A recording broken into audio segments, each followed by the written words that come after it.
Mame fa na se ma PENDREAM TV. PENDREAM TV de o se dem yopo. Afenyo tifo me mo bibiara kwa ba eba PENDREAM TV. Yedi ani HML Parliament na chese ensema ekoso e hode abutua anu de yi pa. Enye Muntaka Mubarak any Afenyo HSS CPA has its own formula.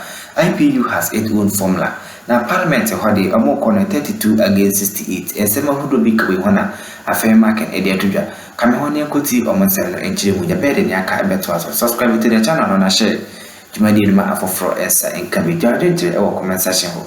Yeti omonselo enjire mu. Mr. Speaker, maybe Honorable Muntaka is not aware, but today it's good he's brought it up. Your colleague, the Chief Whip, did not agree to our side having more numbers for committees that we chair. Then combine all the delegations. CPA, we have its own formula. IPU, we have its own formula. And then we go by the 32 against 68. Why did they want to change it? A committee like public accounts. We chair the committee on public accounts. We have 32% on the committee.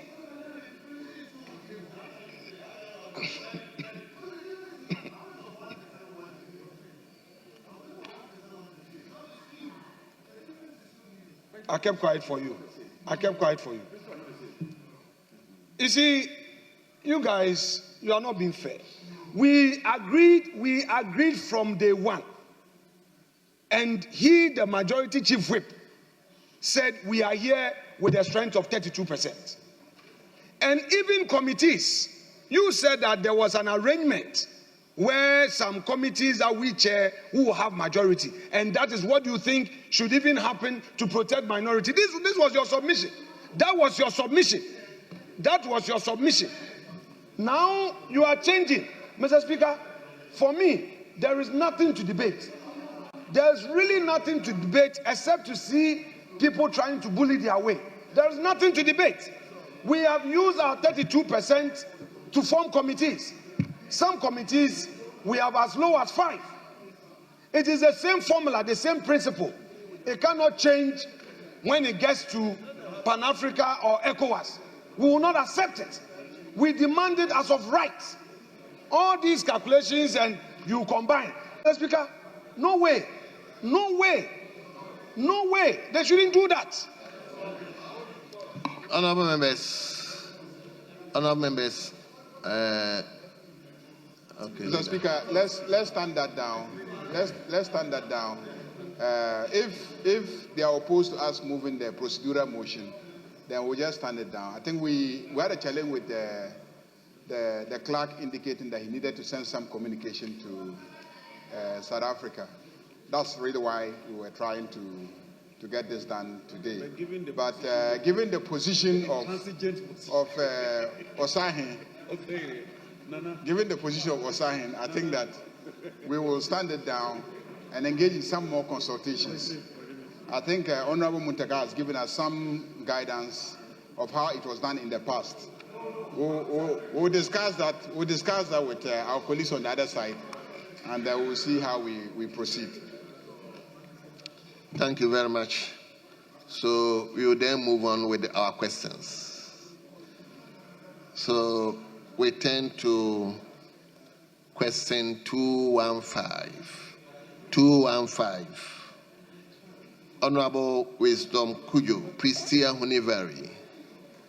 Pristia Hunivari. Yes, sir. Yes, honorable member, you have the floor now.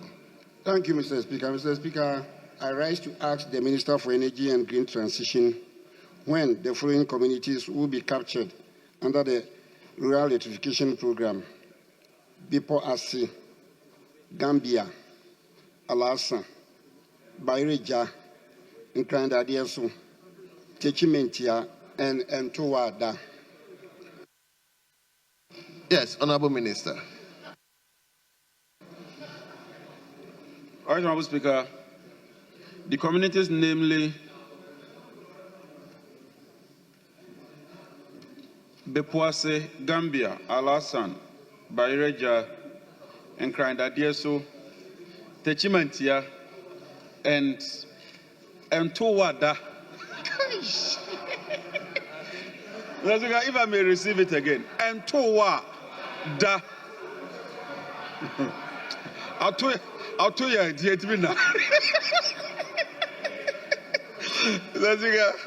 they do not form part of the ministry's current ongoing electrification projects. These communities have been duly noted and will be considered for connection to the national electrification grid in the next phase of the electrification program. We are working with Finance Minister and getting very positive indications. And so let me assure my colleague that it's very possible that within this year, we can capture these communities and start with them. Thank you very much, Right Honourable Speaker. Thank you very much. Mr. Speaker, no other question. Very well. This constituency specific, so I wouldn't give anybody supplementary. So we turn to question 216. Question 216. And the same Honorable Robert Wisdom Kujo. Prisia Hunivari. Thank you, Mr. Speaker, once again. Mr. Speaker, I rise to ask the Minister for Energy and Green Transition the specific steps the ministry is taking to resume the stalled rural electrification works in the following communities within Prisia Hunivari constituency: Subrim Kwanta, Kwesi Koko, Pewodie, Nönsënse, Nyamiasi, Kofi Krom, and Nyame Bechere. Yes. Don't mention. My mind is going back to Honorable Ajako. Yes. Thank you, Right Honourable Speaker. Right Honourable Speaker, the communities, namely Nyame Ase, Kofi Krom, and Nyame Bechere, forms part of the Ministry of Energy and Green Transition's cost-sharing arrangement under the current self-help electrification program. Installation works, including high-tension poles, low-tension poles, and substation works, have been completed at Nyamiase, Kofi Krom, and Nyame Bechere, awaiting customer service connection.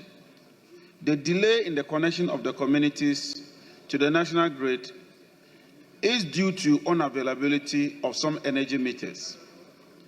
The Ministry of Energy has started the process to procure critical meters, and I want to assure my good friend and colleague that once we take delivery of these meters, these communities will be energized.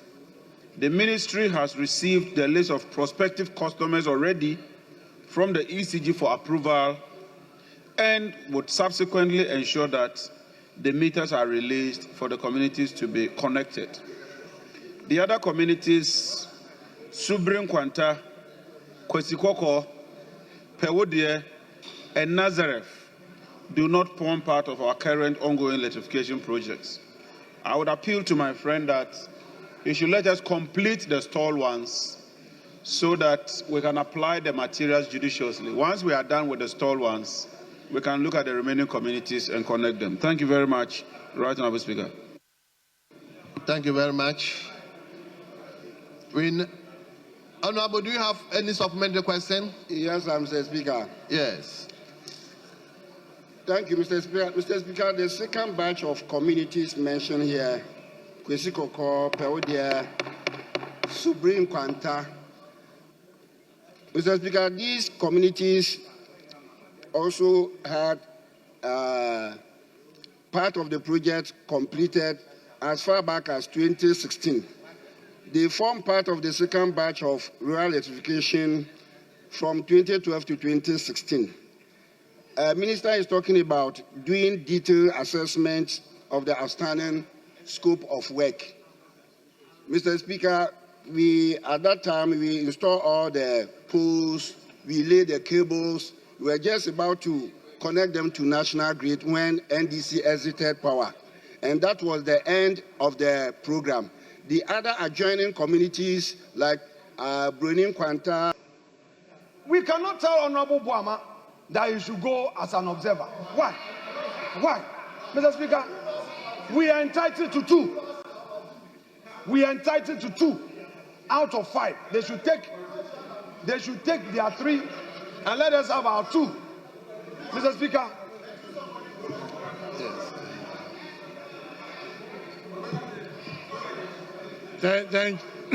Thank you, Mr. Speaker. Mr. Speaker, I'm very proud and privileged to have been one of the longest serving members of this House on the front bench. Mr. Speaker, I also have the privilege and the great honor of serving as Chief Whip on 3 consecutive times from both majority and minority. And I'll be very grateful if all of us, not because I am wise or knowledgeable, but please, I'll carry huge experience in handling this. And I've handled this on 3 consecutive times. So I want to take us into a history of this. And I'm very optimistic that if our intent is truly to find a compromise position, by the time I'm done, we'll see our way clear.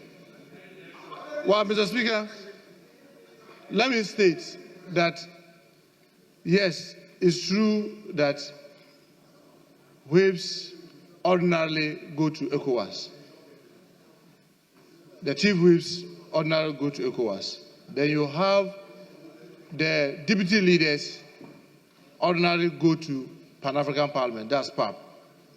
Then you have the first deputy speaker leading the delegation of PAP. And I say this with all sincerity. This House is governed by 3 things: the 1992 Constitution, our standing orders, and our practices.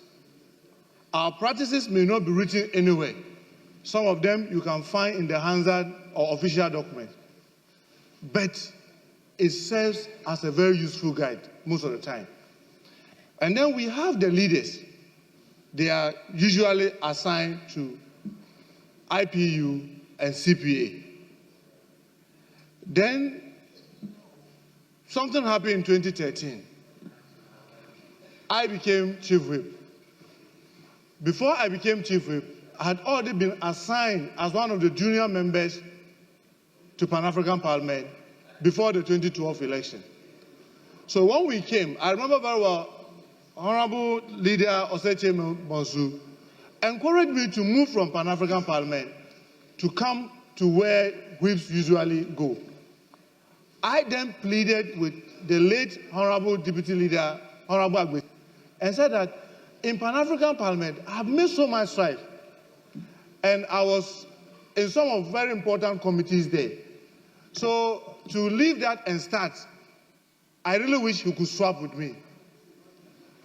What I'm saying, Speaker Duajao is alive. We went before him and we agreed to do this. So I remained in Pan-African Parliament, even though I was a whip, and then he went to ECOWAS Parliament. Now, fast track. In the 8th Parliament, my colleague, Honorable Anu Dompre, came. And Honorable Minority Leader today was the Deputy Leader then. But my situation in 2013 met him, where he was in ECOWAS before becoming the Deputy Leader.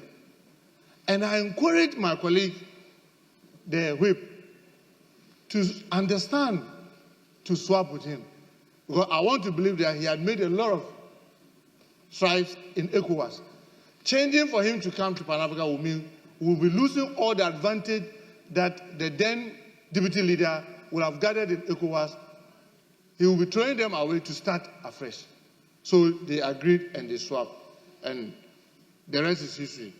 But the compositions, yes, that's how come. So it didn't start with him, it really started with me.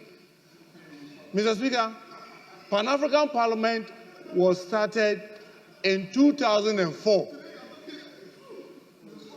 And when it was started, our first delegation were led by the president today, Honorable Malik Alassane, who is alive, Doa Dao, then a deputy leader, and Honorable Malik Alassane was the deputy speaker.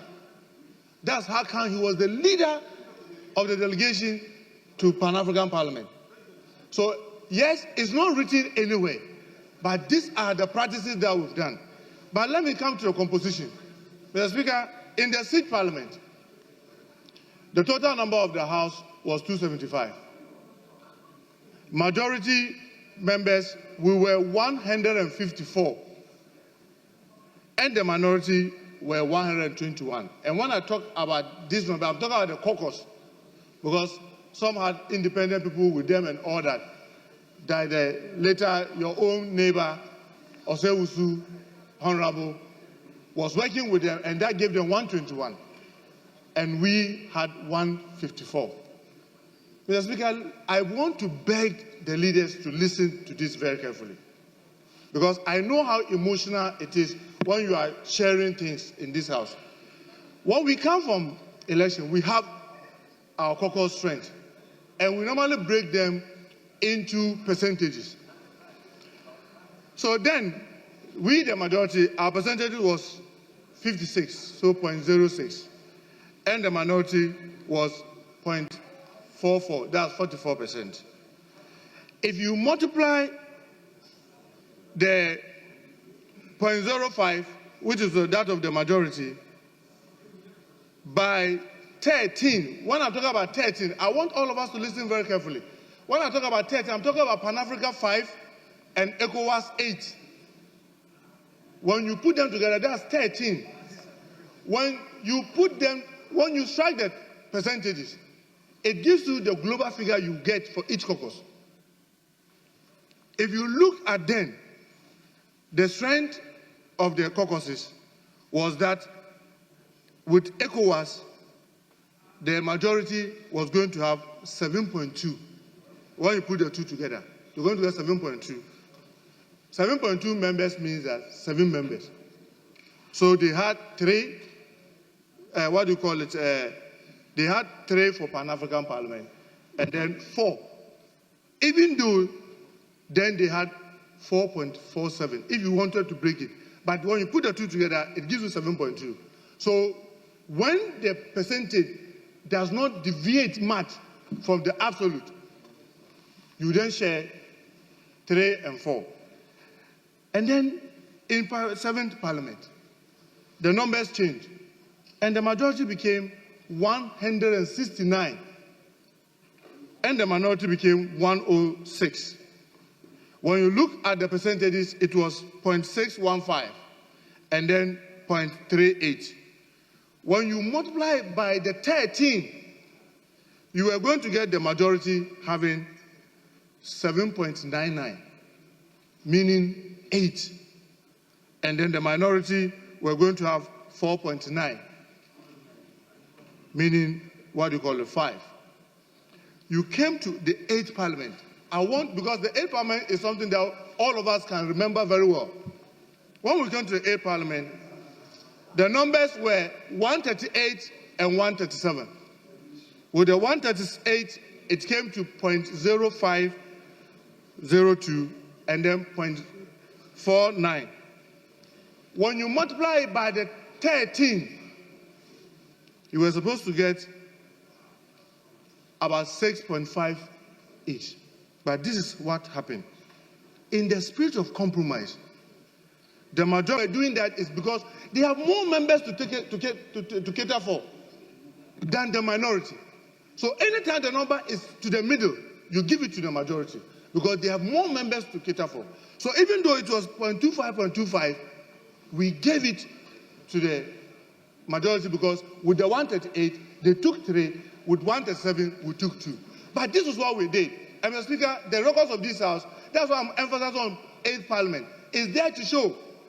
When it came to the committees, we decided to alternate some of the committees so that if you have an advantage here, you have a decision to enable the minority be able to be carried along. So when you look at subsidiary legislation, if you look at the number, they are 25. We said because we were chairing it, they should let us have the 13 and they will have 12. And they did, in the spirit of the compromise. Then we came to public accounts. We did the same. And then I think government assurance. So I want to, now let's look at this 9 parliament. If you take the 187 and the 88, if you multiply, that percentage comes to 0.68 and then 0.32. If you multiply them by 13, it comes to 8.8 for the majority and then 4.16 for the minority. So any attempt to say that give me 2 here and give me 3 here is going to take you far away from the absolute percentage, because you need to work from the absolute percentage before you go to the unit. Other than that, it's going to create more distortion. So from 8.8 means that they have to get 9, and then 4.1 means they have to get 4. But it is then for them to then decide, okay, give us 2 in Pan-African Parliament and 2 in ECOWAS, so that we'll have our 4. Or no, give us 3 in ECOWAS, where, because the number there is 8, and give us 1 in Pan-African Parliament. If you move away from this, Mr. Speaker, what it simply means is that when it comes to the absolute, you will be disadvantaging the majority so deep by 0.8 as compared to advantaging the minority who just has 0.16. So, colleagues, I want to beg you, if the Speaker has stepped in, like Speaker did in the 8th Parliament, to say that, look, to help you manage these difficulties that you have, I want to give you an observer status. Remember, the last time when the compromise came, the observer status went to the minority. It went to the minority. So if the observer status is coming, it necessarily has to go to the minority. Colleagues, you can choose to say that all this history I've given is irrelevant because it may not give you what you want. But I want to just caution all of us. I've heard many of you repeatedly say it. This House, especially the leadership, if you don't allow the spirit of compromise to work and allow also the institutional memory or the practice of this House guide you, what you simply be doing is that you always be at war with each other, no matter what is at stake.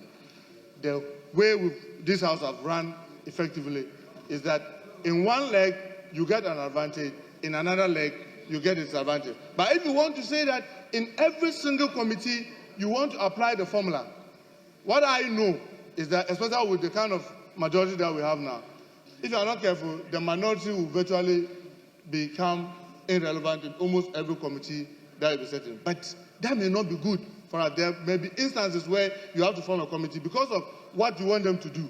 You say that, yes, even though we have this, let's compose a committee in a kind of 55-45, so that we want to get it to do somewhere.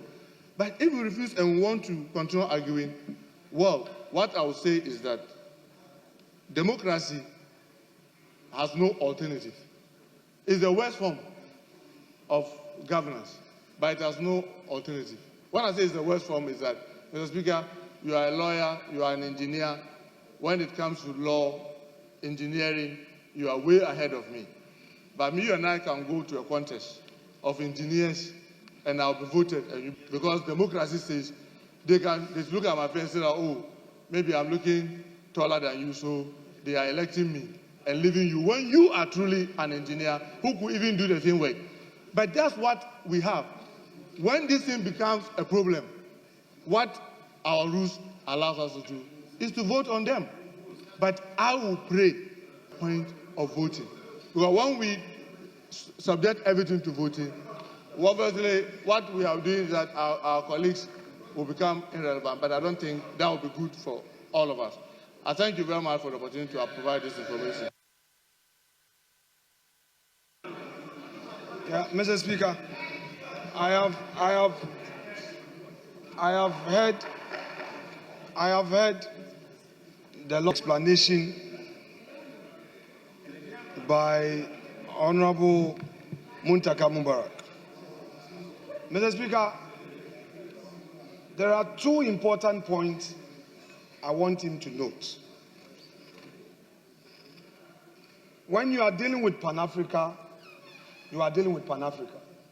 You are dealing with ECOWAS, you are dealing with ECOWAS.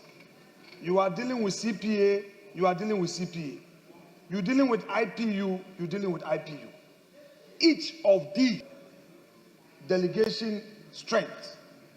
So you cannot combine ECOWAS and Pan-Africa and say it's 13. No. I have been a leader in this house. There was no such thing. So please, Mr. Speaker, I was part of the 8th Parliament. We dealt with Pan-Africa separately, we dealt with ECOWAS separately, and that is what we know. So as for this new arrangement, I don't know about it. Let's not go there and try to confuse everybody by saying that you are dealing with a number 13 and strike average. No. You apply 32 just as we do for all the committees. The committees in this parliament are not the same. Some committees are 19, some are 13, some are 21 and all. On each committee, we apply the formula. Mr. Speaker, so the argument he made that you put together and strike the balance is never true. That argument falls flat. And having addressed that, I'll move to the next. Mr. Speaker, just a moment. You see, I've heard everything that he has said. We've all been in this house, and I think Honorable Muntaka is one of those that understand these things better than any other person. But the reality of the composition of the Pan-African Parliament is this, that it is always led by the first Deputy Speaker. Non-negotiable. The first Deputy Speaker can be an MPP member. The first Deputy Speaker can be an NDC member. It is always led by a first Deputy Speaker. Listen to me. I listen to you in silence. I listen to you in silence. The first Deputy Speaker has always led the delegation to the Pan-African Parliament. Statutory. You can't change that. Person can be an MPP, an NDC, an independent member, but he leads or she leads. Then the two chief whips, the minority whip and the majority chief whip, the two chief whips, they are statutory members of the delegation. Mr. Speaker, when you remove these three, technically the appointive members are only two. The members that are to be appointed are only two. Now, with two persons to be appointed, let's now apply the percentages and see what you will get and what we will get. That is why when you do the analysis, we said that for the two nominations, take one and then we'll take one. Well, Honorable Muntaka is here. Go to the records and see whether throughout the life of the delegation, whether it has always not been the first Deputy Speaker who leads, then the two whips who join him, then we now nominate two people to join them. If you look at it from that perspective, it is simple. It is simple. So yes. So please, let us allow this arrangement to go on so that we can have the gender representation. Each of us gets to send one person, then the statutory members, being the speaker, and then the whips, will get to go. Indeed, it is pursuant to the position that it has to always be the whip. That when we made a transition in the middle of the life of the parliament, we had to compromise and allow him to go as an observer because the slot was known to be for the whip. That was the position. Because it was known that the slot is for the whips. So even though Muntaka had left as a whip and was an ordinary member of the House, we as a House agreed that for a smooth transition, he will go not as a delegation member, but as an observer. And this House adopted it.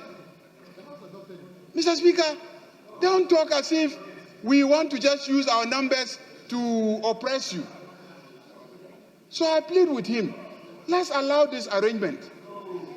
And indeed, it is to reach out that the Speaker accepted the continuation of the observer status so that we'll have our colleague, Honorable Yao Boama, to be a member of the delegation, but as an observer. So please, I'm pleading with you. Let's allow this to go. Then, subject to you sorting out your issues with your delegation for the ECOWAS Parliament, then we can deal with that one. Mr. Speaker, that new theory of statutory membership is unknown. Mr. Speaker, it was the majority leader's submission that the precedence has always been that the two chief whips go to Pan-Africa. It's not true. Please, let me take you through the history. The chief whips have been going to ECOWAS. It was during my time that Honorable Arnaud Dompré and I said, because I previously went to ECOWAS, I would prefer to be in ECOWAS instead of going to Pan-Africa when I was a deputy leader. So he decided that he would go to Pan-Africa. So don't introduce any concept. In fact, Mr. Speaker, he was convinced by somebody in this chamber. I don't want to mention his name. I don't want to bring him into this debate. There is no statutory provision that first deputy speaker should be the one to lead delegation. No. Let's not create a new, you see, this Harvard jurisprudence that is often being introduced. Even when they are in a tight corner, they will down open the standing orders and try a certain interpretation for survival. It won't work this time around, Mr. Majority Leader. Now you are saying, oh, the first deputy can be from any party, so that one is aside. Now there is another statutory, chief whip to chief whip, that is aside. Anytime I get a case, I will bring you as my lawyer because you know how to fight to the end. But counsel, not on this occasion. Not on this occasion. The delegation is supposed to be 5 for Pan-Africa. And by practice, the ratio in this chamber, we always use the numerical strength, majority and minority. We've already agreed on the ratio, 32%, 68%. You've used your 68% to take all the committees. We didn't complain. We did not complain. You never compromised when it was 3.45 for us to get the next so that we even have 4. Mr. Speaker, you go to Finance Committee, go and see. We just 6 out of the whole lot. Public account. Mr. Speaker,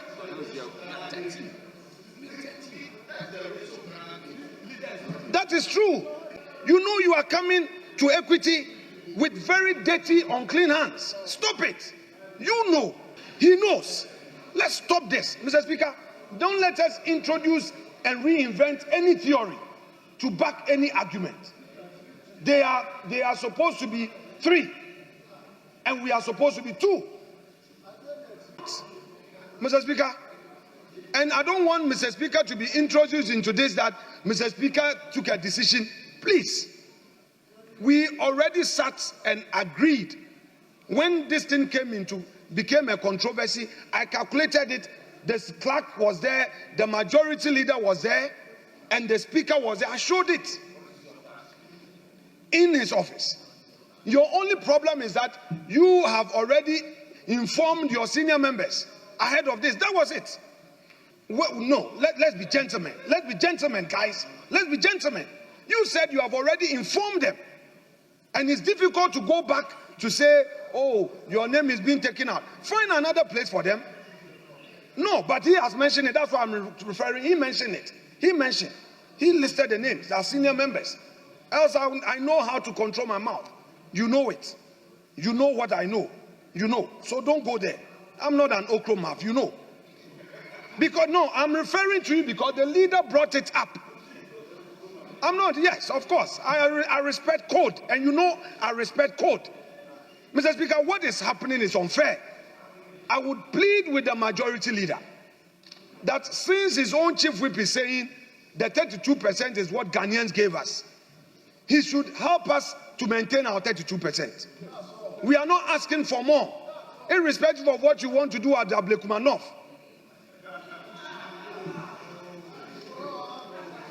With the news that is coming up, let us maintain our 32%. Let us have the 2 for Pan-Africa, our 3 for ECOWAS. That is what we are entitled to, and we demand it as of right for the umpteenth time. Let me repeat it. We are not going to do any so-called observer and then whatever. Mr. Speaker, when there was reshuffle at the minority bench, Mr. Speaker, now let me come to the next argument. They claim that there was a certain precedent. When there was reshuffle, Honorable Muntaka became naked because there was no role for him at the front seat. And they decided to ensure, oh, when are you the naked in this contest? Please don't come and contest. He was no more in the front bench, and they themselves had an arrangement where they didn't want Honorable Kwame Agoja to go and remove him. Mr. Speaker, I did the same for my boss who was at IPU. The clerk would bear me out.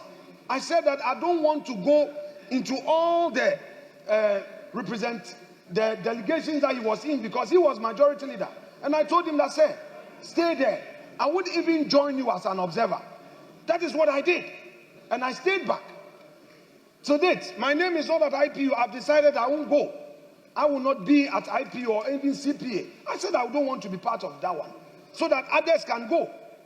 So if you compromise to ensure peace in your backyard, don't now introduce it as a precedent for to say that, oh, there was an observer status given, so you are doing us a favor by giving us an observer status. If your member will not accept an observer status, deal with it. Very sad. Sad in the sense that this side of the House, Parliament, is 32%, 68%. We are 32%. They are 68%. It's been used to calculate the committees. Mr. Speaker, there are committees that you have 13 NDC members and we are just 5. We've accepted it. It got to a point during the negotiations, I sent my respected chief whip to approach our colleagues that for some of the committees that we are 0.45, they should at least compromise for us to have one more. They said no. We kept quiet. I said, it is what it is. Mr. Speaker, we are not striking a compromise on any matter. It's a matter of right, far right. Let's not do this to ourselves. Let's not do this to ourselves. Let's be fair. One day, I'm not saying that you are going into opposition, but one day, you don't know. We had 169. In less than 4 years, we came to 137, 130. Do the calculation. We did the maths. Mr.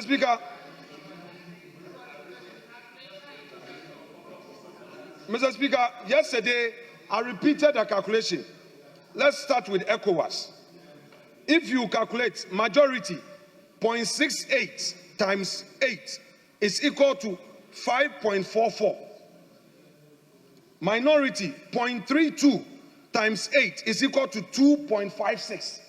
Per the known formula that we used in the committee formation, what that means is that the 5.44 is not up to 0.5. So they would keep 5.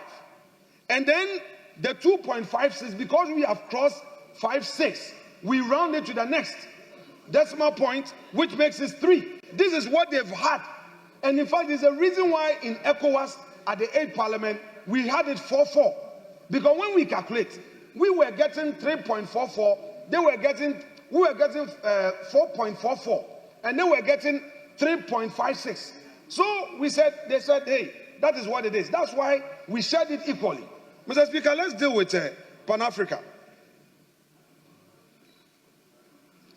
In Pan-Africa, it is 5, a delegation of 5. I calculated and shared it with them. Majority, 0.68 times 5 is equal to 3.4. Minority, 0.32 times 5 is equal to 1.6. The same formula, the same precedence. They would get 3, and then we would get 2. How then do you say that, with respect, Speaker directed that we should take 1 and have an observer, and then you should have 4? Mr. Speaker, why would we be changing the story as we find convenient? No. Yesterday I made it clear. I made it very clear. And my respected colleague, the leader of government business, said he was going to consult. And I said there's nothing to consult about. What about all our 3.44? Some committees, independent constitutional bodies. How many are we? The minority. We had 4. Some of it, you didn't even compromise that you had about 14. Go to public account. How many do we have there? Why didn't you compromise on some of these ones for us as minority? You did not. Now, when it got to the delegation, Mr. Speaker, currently, there are some delegations that they move, they have 7 and they give us 1. We don't even know how it is done. There are a lot of travel delegations that this formula does not apply, and then they do it as it pleases them. It's not fair. We have IPU, we have CPA. I insist that all of these delegations, we should lay them before Parliament. All the EU delegation, every single delegation, let us apply the formula. Let's lay the report. We cannot limit it to only Pan-Africa and ECOWAS. There are other delegations. We have other delegations. I would plead that we show transparency. Our friends should look at posterity. They should look at tomorrow. Look at tomorrow. You are 183 today. Think about tomorrow. I'm saying that 187, very well. With the independent 4, you have 1, no problem. 183 NDC. Let me deal with NDC. You have 183 today. What are you going to say? 183 plus 4, 187. The majority caucus. Majority caucus with the 4 independent, but it's okay. NDC in this chamber is 183. NDC caucus in this chamber, you have some independent adding up to your numbers. But you have 183. You are not 187. It is plus the independent MPs. So your caucus is 187. What's your problem? But the NDC is 183. Mr. Speaker, there is peace in this chamber. Let's maintain that peace. We are here as a family. Even the list that we have on our side, Mr. Speaker, is not conclusive. I was supposed to do some amendments. I didn't know it was going to be advertised. There are some consultations that I did. We need to do some balances here and there. So even we are not ready, as at this afternoon, we need to do some changes because some members that I consulted, expressed some views. But on Pan-Africa, it can go with Honorable Buama and Honorable Anodompre, ECOWAS, we can stay it and deal with the changes. But Pan-Africa, we have two. Our two, which is as a matter of right. We are not negotiating. We are not begging anybody. We are not pleading. It is as of right, in accordance with the known precedents that we all know. We have two. It's Honorable Patrick Boama of Okankwe Central and Honorable Anodompre of Isawo Madweji, the Chief Whip. Mr. Speaker, I am grateful. If they want to do their observer status, that's fine. They can. We will not even ask for observer. We are okay with our two. They can decide to have even 3 observers. That's up to them. Yeah, Mr. Speaker, just a moment. You see, I've heard everything. The NDC na ABC ha. Subscribe to the channel and share the video for answer and coming. Macro, ABC in the next video. I'm not PENDREAM TV. Now, so far so good. Say open online portal e Ghana. Nipa share, nipa follow, nipa comment here. To my best of knowledge, without any biases, I PENDREAM TV.